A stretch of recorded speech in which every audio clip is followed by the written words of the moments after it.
mine. Okay. Good afternoon, everyone. My name is Ekhtiari, and I'm Associate Investigator at Laureate Institute for Brain Research. And today I'm going to present you two new exciting programs that we have started to work on them at Laureate Institute for Brain Research during last kind of 2-3 years, and we are developing them. One program would be about brain healing first aid, and then brain gym. And these are the things that we are working with Robin, and how we might be able to kind of extend them to the recovery community in Tulsa, across the country, and across the board. So that's kind of the plan. And I think that the talk by Adam Grassley before our talk would set up a stage for what we are going to present you in terms of how we might be able to target brain functions specifically for addiction recovery. So before starting, I'm just going to thank three major figures in what we have done for this project. First of all, Martin Paulus, who was my postdoc supervisor, and he is the president of the institute. He was super supportive for us to be able to move forward for this project. And also Robin, who is both brilliant and kind of really helpful for everything that we have done for this project. And Tara, who was my kind of former PhD student now, she's a faculty member, and her role was really significant for what we have done before for this project and what we are going to do in the future. So starting the project, and I do not have any conflict of interest, so just kind of presenting that I'm not going to sell anything to you today. What we are going to talk, let's just start from this question. Let's think that you have been in a kind of doctor's office, and he or she would tell you that you have Malde-Debarkman syndrome. Okay? What do you ask from your patient, from your doctor, when he is kind of, or she is going to give you kind of this information that you have Malde-Debarkman syndrome? What is this? What's more? Kurt, what do you ask? What is this? What else do you like to know? Richard, what do you ask? I'm going to target people, sorry, yeah. Yeah, what is this? Okay. What can I expect? What can I expect? How did I get it? Is it fatal or not? What are the treatment options? So, what type of disorder do I have? What are the symptoms? How can I cope with my symptoms? How can I kind of handle the disorder? What are the treatment options that I have? What would be the side effects of treatment? So these are all the questions that when I have a specific disease, I would ask from my treatment provider, right? So let's think about addiction. We always talk about addiction as a brain disease, right? So when we talk about addiction as a brain disease, what are the information we provide for our patients talking about addiction as a brain disease that would answer their questions? More than just kind of telling them that addiction is a brain disease. What else we provide them based on what we know from neuroscience? So how much neuroscience is really informing our patients in the process of recovery? What do we provide them in terms of information? Because we are neuroscientists, we know a lot about brain, we think that we know a lot about brain during drug addiction. What are the information right now we are providing for our patients based on the knowledge that we have from neuroscience? I've co-edited a textbook on neuroscience for addiction medicine. It has 38 chapters, 900 pages, 120 authors from 14 different countries, 50 different institutes. So I know a bit about neuroscience for addiction medicine, but in reality, what we provide for our patients is zero. We just tell them addiction is a brain disease. What else we provide them in terms of the information that would help them in the process of recovery, informed by neuroscience, is equal to zero. So that is problematic. So how we might be able to provide specific information for our patients about their brain and how the brain would kind of be involved in the process of recovery. So we coined a new term, we call it neuroscience-informed psychoeducation for addiction medicine. So we have started this specific term, we call it NIPE. And we move forward for that. And we realize there are many areas that we are able to share with our patients that could help them in the process of recovery, and they are all informed by neuroscience. I'm not going to go to the details of all these items, but I'm going to provide you with few specific examples today. So, and we realize that if we want to communicate with patients for such a complex concept about brain, we need to have specific tools. And we realize one of the tools that is going to be helpful for us would be cartoons. So we have started to use cartoons to be able to communicate with our patients about complex concepts related to brain and recovery, okay? And why we are using cartoons? Because we realize that they grab their attention, they would be memory friendly. Those cartoons would help them to reframe kind of complex concepts. They could be something like heuristic tools for their decision making. So there are lots of positive things. So when we show them a picture about their brain and how anger and rage would be detrimental for the process of recovery, and how it could kind of rage and anger could make a specific toxin inside your brains that would be not helpful for the process of recovery, one single cartoon can transfer the message to the patient. And there are other experiences of using cartoons for kind of psychoeducation for addiction medicine, not really neuroscience informed, but just basic psychoeducation. For example, there's a study from Yale University that has been recently published, not recently, something like 3 years ago, but they tried to use cartoons to communicate with patients about craving. So they started to mention that craving is something like a spoiled child. So the child would cry to receive the candy, and the candy would be something like a cigarette. And the child would like to have more and more candy, and as much as you give the child candy, it would get more and more spoiled. And if you really like to kind of handle a spoiled child, what you are supposed to do is just stopping to give candy to the child. And then over the time, the spoiled child would get better. So that's the really kind of complex concept they try to communicate with patients with just cartoons, okay? So there are experiences using cartoons to be able to communicate with patients, but these cartoons are not that much neuroscience informed. But we have developed models in terms of how craving and how different brain functions would be involved in craving, and how we might be able to develop neuroscience-informed models for craving. And I'm going to discuss about a few of them, but there are specific potentials from neuroscience on how we might be able to communicate with patients and how it's going to be helpful. The general idea, the slide is too complex, but the general idea is just having a specific cognitive process that is impaired. We do a specific intervention, and we are hopeful that we can fix a specific cognitive process. That is how we do with neuroscience-informed interventions in general. Okay, and then we really like to have cartoons to increase self-awareness. And in this context, we like to have cartoons that people can put themselves on those cartoons, okay? So among these 3 cartoons, I'm going to show you which one do you like more. Which one do you think that you can just feel yourself connected to that? 1, 2, 3? 3. Who are going to select 1? 1, okay, 2, 3? Okay, so the next one. 1, 2, 3. Who is going to select 1? 1, okay, 2,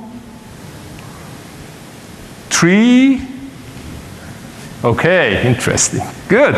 So you can see that people would like to have different avatars when we are talking, and we really try to kind of find specific cartoon characters in a way that kind of most of the people could just relate themselves to them. And then we try to use different ideas, kind of making different sketches of different cartoons, and then trying to see how we might be able to make a specific colorful cartoons out of these different characters and expand them. And we realized that these cartoons some of these cartoons need to be revised. For example, we started with this cartoon, but we realized that patients do not like the cartoon because they have been thinking that the character is too much stigmatized. And then we kind of revised that to this cartoon. Or we started with this cartoon, and then we revised it to this one, but we even realized that most of our clients, they do not have a real family, so they do not relate themselves to these cartoons. So we realized that we might even need to move to something like Wonder Woman, and we realized that probably people would have a better relationship with that. So we started to kind of develop different sorts of materials of how neuroscience could really inform the process of recovery. And we have done kind of pilot studies in different places, including in 12-on-12 with Richard, who is right now here, and Tommy, who is here right now, and with people in LPCH, kind of seeing how these things are going to work with patients. We ended up with having something like a workbook that would have 3 major parts inside. One part would talk about what are the brain functions that are impaired in the process of addiction, and then how you might be able to help these impaired brain functions to be recovered. Meanwhile, so starting to discuss, let's think about attention. But not just talking about addiction and the problems of addiction and the relationship to the recovery, we realize that sometimes that we need to provide them, let's kind of, with a specific exercises. Not to kind of increase their function, but just provide them with an awareness that, okay, let's try to do this game. And people are supposed to find hidden items inside the picture, okay? So it's really engaging, and we have done that in kind of several sessions. I'm not going to do it right now today, but then we will have another game, so there are specific things, and then another game. People are supposed to read aloud these kind of, just the color. Could we do it together, starting from this one? We are going to do it loud together. This one would be red, green.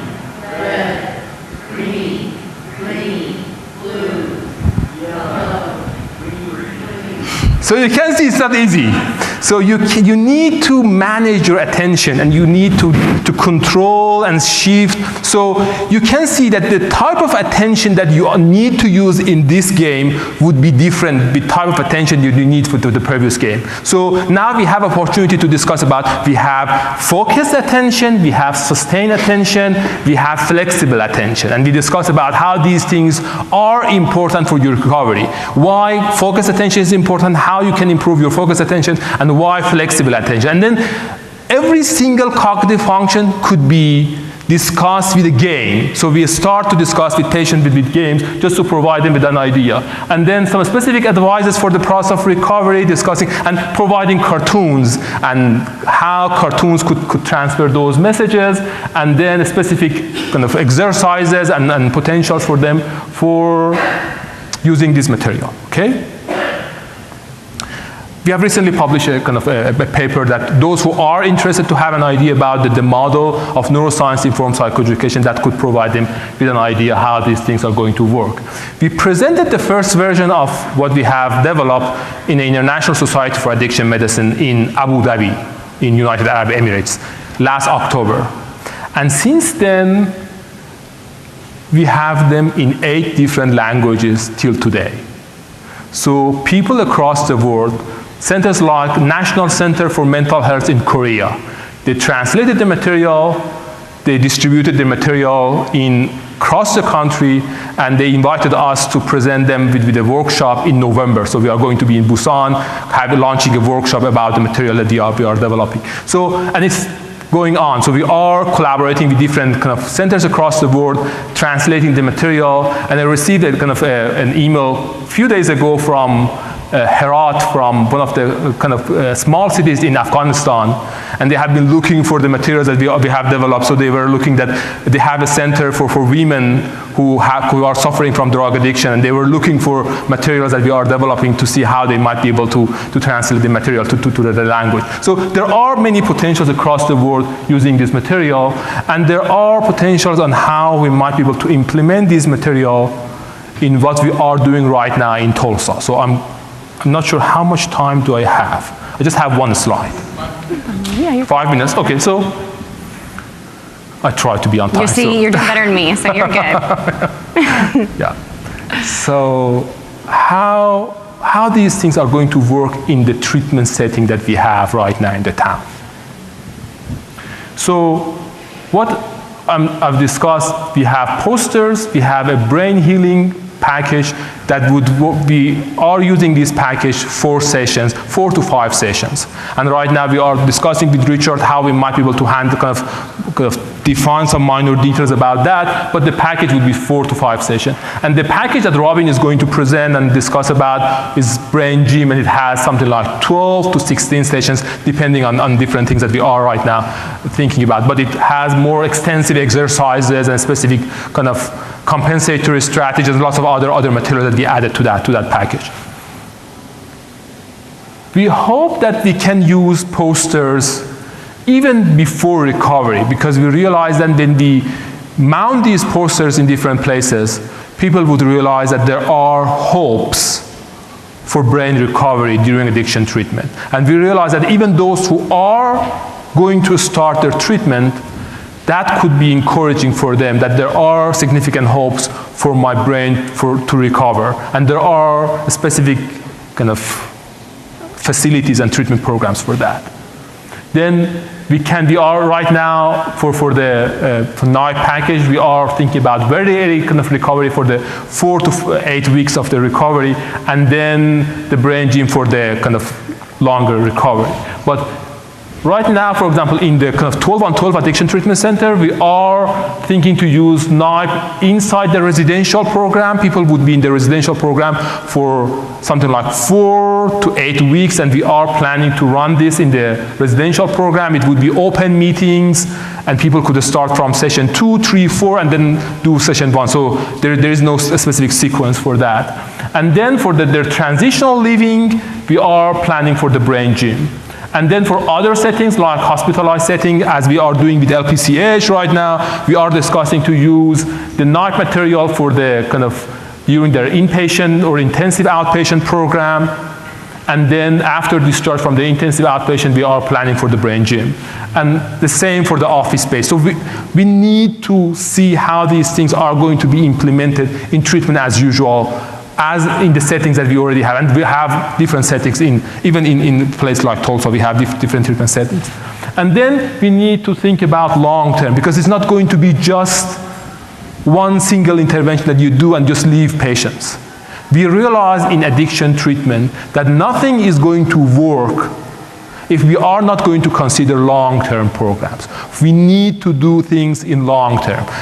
Any single intervention for few days or few weeks or few months is not going to work. We need to have things that are going to be long-term, and we are hopeful to be able to provide enough material to be able to cover a long-term brain recovery, and there are many hopes for that. And I think that Robin is going to provide you with kind of much more details about other steps of what we might be able to do for this. Okay, any question for this part of the talk? Normal brains that have been damaged by alcohol or drugs, right? I mean, they started out at a certain point when they were impacted. No. I do not have time to bring some of the slides. When we talk about addiction and kind of brain that is affected by drug addiction, we know that there are problems that started long even before starting addiction. So we know that there are some pre-morbid conditions among those who have problems with drug addiction. And then we have some neuroadaptation changes, so we have some neurodevelopmental problems.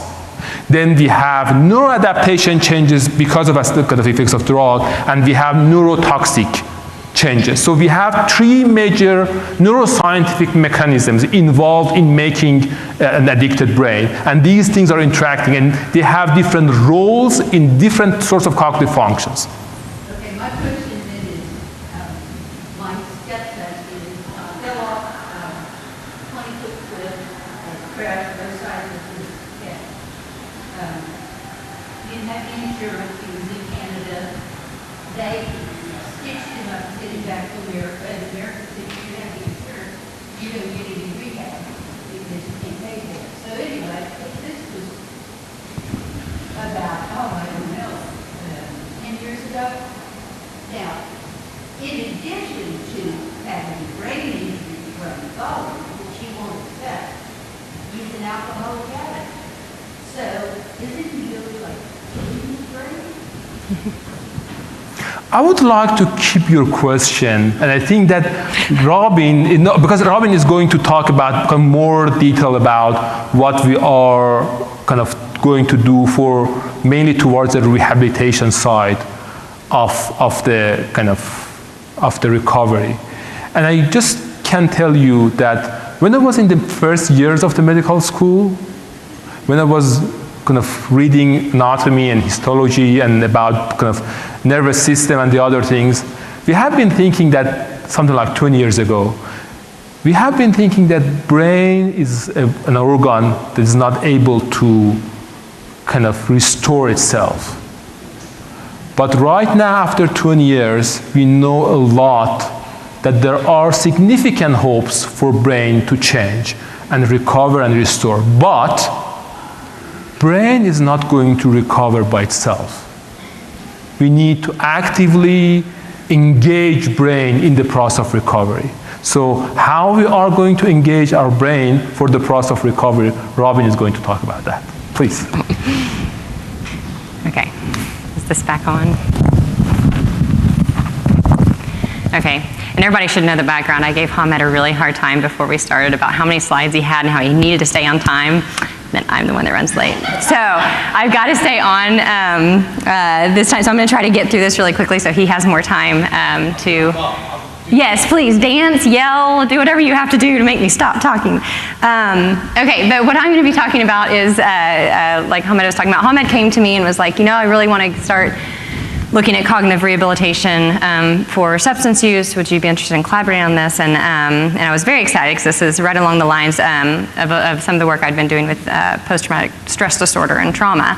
And so just not necessarily to answer your question, but I think coming at this with the understanding that addiction, just like other mental health problems, is usually not coming along alone, right? So medical comorbidities, traumatic brain injury, other mental health problems, significant trauma in the history, and we know all of these things can affect cognitive function. And that cognitive function can probably affect outcomes for all of these things. And so it's a complicated relationship, but all of this speaks to the importance, I think, of trying to enhance cognitive functions. And so right up front, I'm going to recognize some of the clinical partners that have been so instrumental, and Hamed has pointed to some of them, but we've been piloting things out with Women in Recovery at Family and Children's, and then 12 and 12 as well. So to speed through this, because I think everyone here knows substance use is a problem, and it's becoming more of a problem. So this is just showing the rise over time in terms of the use of illicit drugs and marijuana. But even more important, well, even more drastic is the increase in overdose deaths over time, particularly related to opioids, but also heroin. And so we know this is an important thing to address, right? And our treatments aren't that great. So about 1/3 of patients achieve clinically significant abstinence. This is showing effect sizes across the different drugs of abuse, and this is showing the different types of psychological interventions that we do, with the largest effect sizes for CBT and contingency management, and then across the disorders. So we know we need to make improvements, right, in addiction treatment. I don't think anybody would necessarily argue that. And where Hamed and I have been coming at this is we know neuropsychological function plays a role in substance use, regardless of the multitude of different things that are leading to this. But across the board, in terms of different domains of functioning, so this is the line, zeros is kind of like an odds ratio, so the more further away it is from that, the more of an effect in terms of substance use showing impairments, people with substance use showing impairments on these domains. So kind of across the board. And with our own data, so this is from the Tulsa 1000 study that some of you may have heard about, where LIBOR brought in patients with mood and anxiety disorders, substance use disorders, and eating disorders, as well as healthy controls, and we're following them over time. But we've been analyzing the baseline data for the first 500 of these participants. And when we look at neuropsychological functioning across the board, so verbal learning, inhibition, and working memory, we see decreased performance compared to healthy controls, but also compared to other mental health populations, so also compared to depression and anxiety. And this is controlling for age, education, gender, anything that you could think to throw in there. And prefrontal networks most likely play kind of a central role in this. And so when we're talking about some of our cog rehab stuff, we're definitely interested in looking at changes in not only functioning, but also brain activation to know kind of what we're targeting.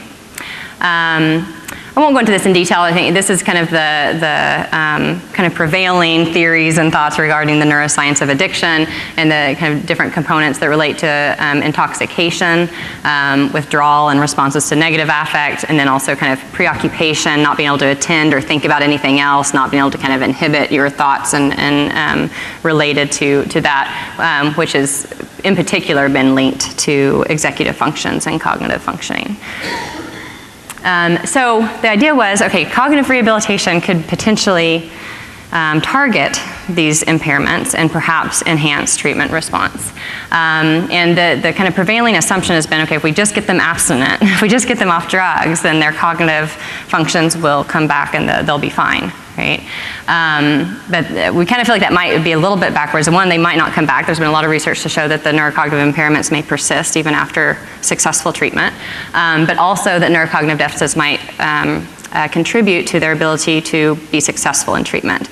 So this is showing the odds of attrition, so of dropping out of treatment in relationship to their global cognitive function measured prior to treatment. So, so by enhancing some of that cognitive functioning, we might actually be able to enhance their ability to engage in other treatments as well. And there's been cognitive rehabilitation in other populations, so traumatic brain injury, schizophrenia, and of course neurological disorders like multiple sclerosis, and there's a lot of cognitive rehabilitation programs that we know can be successful. And in particular, I was involved in CogSmart, which is one for traumatic brain injury that I was trained on. And so, given kind of Hamed's had done some work in Iran related to cognitive rehabilitation for addiction, I'd been involved in some cognitive rehabilitation, particularly for PTSD and traumatic brain injury. And so we kind of tried to combine forces a little bit to come up with, so this is kind of his cover for his brain gym he used in Iran. And then we kind of bounced off that to create a brain gym 2.0, or one that kind of has our, kind of is modified to hopefully be enhanced. So we're looking at the clinical efficacy for a cognitive rehabilitation intervention with substance use. We're particularly focused on opioid and methamphetamine abusers. And we're looking across different institutes in terms of trying to look at the effects within treatment settings. So trying to kind of, it's a randomized controlled clinical trial, but within real life settings is kind of what we're trying to do. And really it's novel in the use of cartoons, which Hamed has already kind of started to show you a little bit of that, to be really engaging, to really get the point across in an easy way. And we focus on neurocognitive deficits important for substance use. And that's really, I think, really unique, because we're not just transplanting, say, what's been done with TBI. We're really trying to focus on the specific things that we know have been shown to relate to substance use. So this is the table of content, so you can see some of the cartoons, but also to point out some of the things we're focusing on. So we try to focus on kind of some of the basic cognitive functions like attention, attentional bias. So this is kind of when our bias is towards, say, negative or emotional stimuli. And he talked about, say, response inhibition, when we have to inhibit a response, right? Some of these basic cognitive functions, but then we start adding in also kind of emotional stuff. So negative valence and how our attention might be kind of skewed towards negative information or drug-related information, and how we can control that attention when there's drug cues and when there's negative kind of, or trauma cues even, if they've experienced trauma. And so we kind of provide the basic cognitive functions and then go into, okay, how is this relevant then during a drug-related environment with more complicated emotional information. And then we also do memory, the same thing. We kind of start out with basic memory, prospective memory, and we take it into kind of emotional memory. What do you do when those kind of emotional memories come up or drug-related memories come up and all of a sudden you're having cravings, and how do you respond to those memories? How do you perhaps kind of modify those memories to be more helpful for you? So Hamed put this slide together. I think it's really good in showing kind of how we try to build everything on each other. So we kind of start out with working memory, flexible attention, interoceptive attention, then emotional attention, inhibition. We do a review. So we have right now 16 sessions total. We're maybe revising it to be a little bit shorter. Then we do memory, go from declarative memory, emotional memory, future memory, and then we get to kind of decision making at the last and future planning. And we review and kind of a conclusion. So each session we do psychoeducation, we do brain games, kind of like what Hamed showed earlier. So we psychoeducation and then brain games to show them, okay, we talk about attention, and then we show you a game that really illustrates to you what we're talking about. What is attention or what is inhibition, and exemplifies that for them. And then provide real-world strategies in terms of monitoring their use of that cognitive function and identifying compensatory strategies for that function. So organizational strategies, attentional strategies, and kind of with the aim of kind of trying to strengthen that cognitive function in their real life. And then the use of a brain planner to increase organizational skill, which I think plays into this real-world strategies in terms of keeping them onto the treatment, but also just in terms of organization in general. So these are just some example pages from the NEAT or Brain Gym book showing kind of the psychoeducation, and we have them kind of journal a little bit about how this is relevant for them. We have some games, and then these are strategies to support attention in your real-world life. The brain planner, this is kind of some pages from the brain planner. And you can see Hamed and kind of some of his crew are really good at making very engaging images, very kind of just visually engaging for people. And the brain planners are the same way, where they have room to kind of log what they do during the day and to plan, but also they have little brain games and kind of ways to journal down here as well. And with this, even with the brain planner, a lot of us might think about brain planners being very, very simple and easy to use, and we're very used to using them, right? But we try to do with this, because it's not an easy thing to just jump in and start planning out every single day, right? So we try to start it slow. So at first, they're just writing down one or two things, and they're writing it down after it happens. So in the evening, they're writing down what they did that day. And they do that for a couple weeks. And then they start planning in one thing over the next few days. Then we try to work them up to where they're actually planning out their day. And we have piloted this out with one group at Women in Recovery to get their feedback about the intervention. And I think what's really been cool is the brain planner. I mean, we would have people say, you know what? I did used to use to-do lists and a planner back in the day. Oh, that was before my substance use. Now my life is chaos, and I don't, they kind of feel like they're more at the whim of what's happening in their life rather than them actually having control over what they're doing in their schedule. And so I really think the brain planner is going to be a core part of this intervention. And I think Hamed's already kind of pointed out some of these articles, but I think if you want to read more about them, definitely look them up, because they talk a lot about what we're talking about today. And that's it. So I got through that a little bit quicker to give you some time.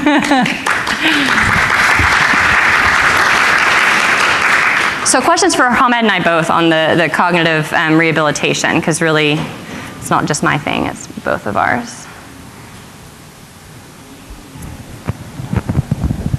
I see quizzical looks, so I feel like there's questions in your brain somewhere, but.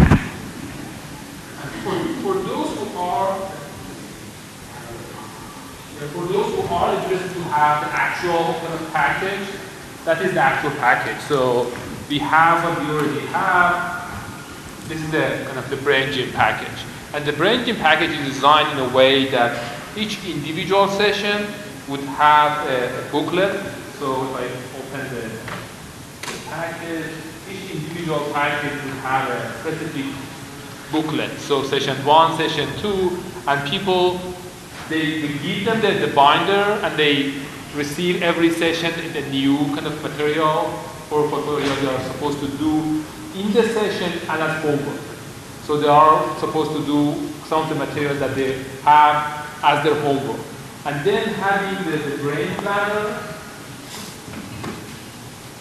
as Robin mentioned, they also take the brain planner to home. So they are able to record what they have done. So it's going to be a daily process. So they are not just going to do it for 2 hours and that's it.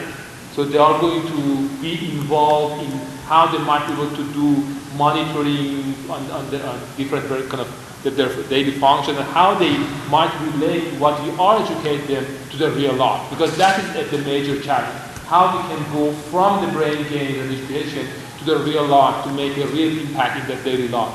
And they provided us with lots of kind of personal experiences of how these educations could change their real life in terms of how they face the problems, how they face drug, all those things that would be interesting. And this is the brain healing work with the meeting. So that's for those who are interested to see. And we also have posters. So those who are interested to have copies from the posters, feel free to take some of this. There are some of them kind of on the back of the room as well. How do you get those? How do you get those? Yeah. Just send us an email. Send us an email. Send you an email? Yeah. One thing to remember, so we are testing the efficacy of this intervention out right now, right? So they look great, and we think that the idea is great, and we think it could work, but we don't have the data yet to say this is actually effective and enhances treatment response, right? So we don't want to necessarily come away from here saying you need to be using this and all of your, because we don't know if it improves outcomes or not. Right, exactly. We just piloted it out with, yeah.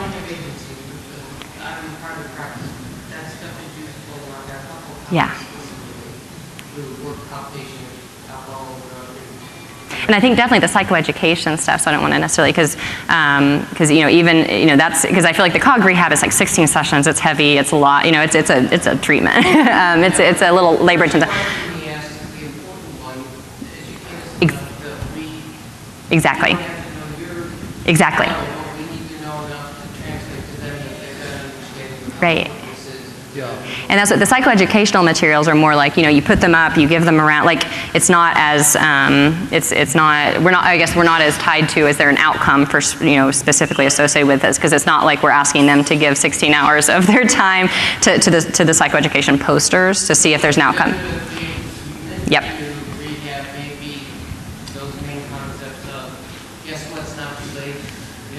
Yeah. You don't have to be stoned for the rest of your life. Exactly. Does that make sense that we know better those kind of concepts that Right. all Exactly. point them to people who know better. Exactly. And you guys are a real resource. Yeah.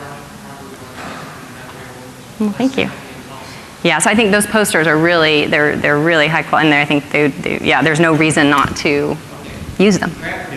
But meanwhile, I realized that those who are kind of drug and alcohol counselors in the community, if they are interested to learn about these brain functions, there are lots of interesting things to discuss with them. And we ran 2 courses, one in 12-on-12. We had drug and alcohol counselors from 12-on-12. So we discussed about these materials for 4 sessions, and even learning about these brain functions, even for those who have been drug and alcohol counselors for a long time, there are lots of interesting materials we saw.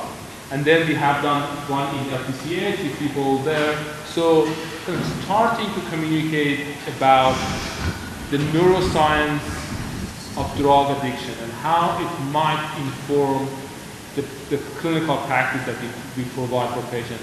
There are lots of interesting topics to cover. But meanwhile, as Robin mentioned, we are just in the process of developing this material and seeing how these things are going to be validated and show their efficacy. And we still need another, let's say, at least 3 to 4 years to have everything set up to be able to be used, especially the continuum of care in long term. But there are still many other things that should be done for the next 30 years. So we are planning right now with Robin for the next 30 years how we are going to put things together to be able to have everything to be used inside the clinical practice. Do you see this kind of as an augmentation to current therapies? I mean, so like we have an intensive outpatient program, these things at 16 hours is a lot, but it's not really, if you talk about an intensive outpatient program where people are getting 3 hours a day, 4 days a week for 5 to 6 weeks, then this is just, you just add, this is a psychoeducational component, and is that kind of how you see this as being helpful, Mm-hmm. not necessarily replacing your treatment. Right. Yeah, we don't necessarily see it replacing the other things that you're doing. It's hopefully adding to it and hopefully enhancing their ability to engage in those other things, right? So they are supposed to be adjuvant to the treatment as usual we already have. So they are not going to replace to anything. So we can just add them to, as I showed in my slide, we can add them to the residential setting. We can add them to the intensive outpatient setting from inside the hospital, or we can add them to even an office-based buprenorphine program. The problem that's most helpful to the alcohol and drug people or other therapists like myself who are interested in this is if it's one thing for 12 and 12 early institutions. We've got a lot of people out here trained in alcohol and drug that are out there in private settings or in your rural ones. Somehow that we think will work to us and come do it 2 or 3 or a half day, or not just the hour ones that you guys put out where we come, but come and teach us. You know, the kind of stuff you said, which is you've got a client and they're on the borderline, we've discovered this in a marriage, or this is a 24-year-old, they really do want to do something with them, no idea how where to turn, but they've got a relationship with you. Because you're hoping to do something else that we have to bring down to get them into those programs if need be. Absolutely. So, but I don't know how we get on Absolutely. that.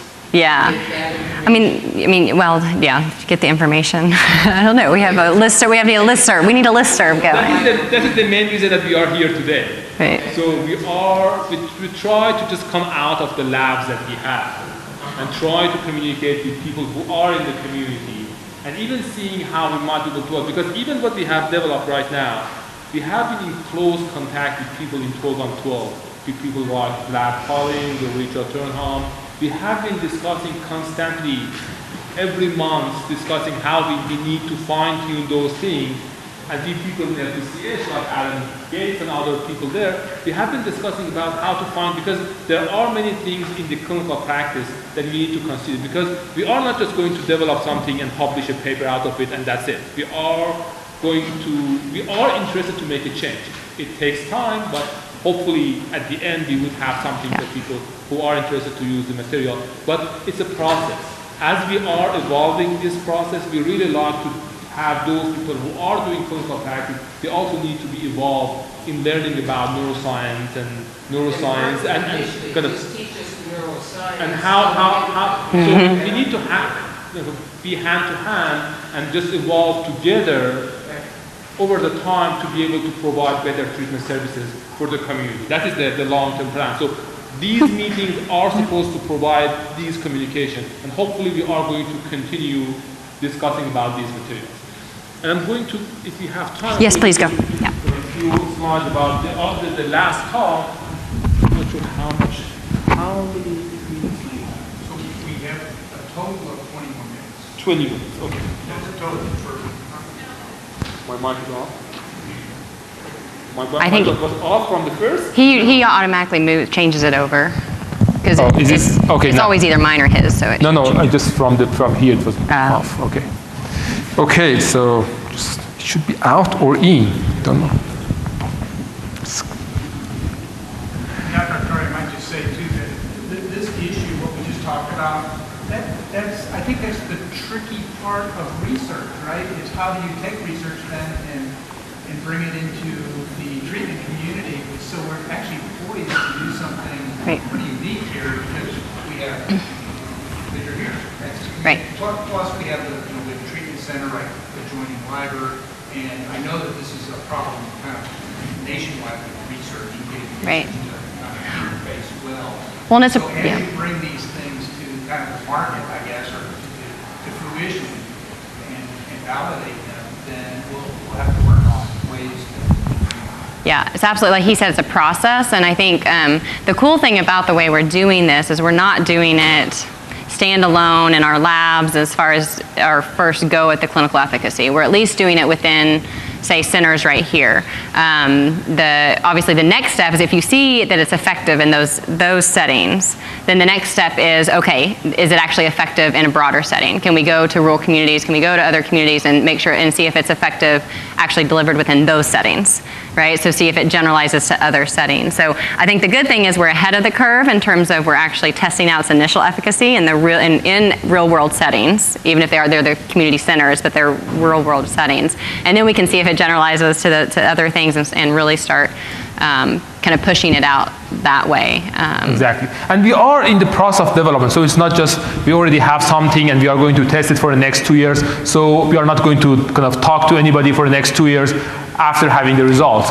For example, we have been discussing with people who are kind of receiving our kind of packages in the women in recovery, so kind of people who are in the recovery. And we realize also there are lots of feedbacks that people are interested to have something like this for their kids. So right now we are thinking that, okay, is there a chance that we can have something like a brain gym for increasing resiliency, that we can do it at the same time that we have our patients with us in the kind of brain gym sessions to provide that for their kids who are going to be with them. So kind of also kind of thinking about how we can kind of provide some specific facilities for them to be able to bring it. So it's a process, and we are inspired by those who are doing clinical practice, and we hope that we can do that together. So that's the process.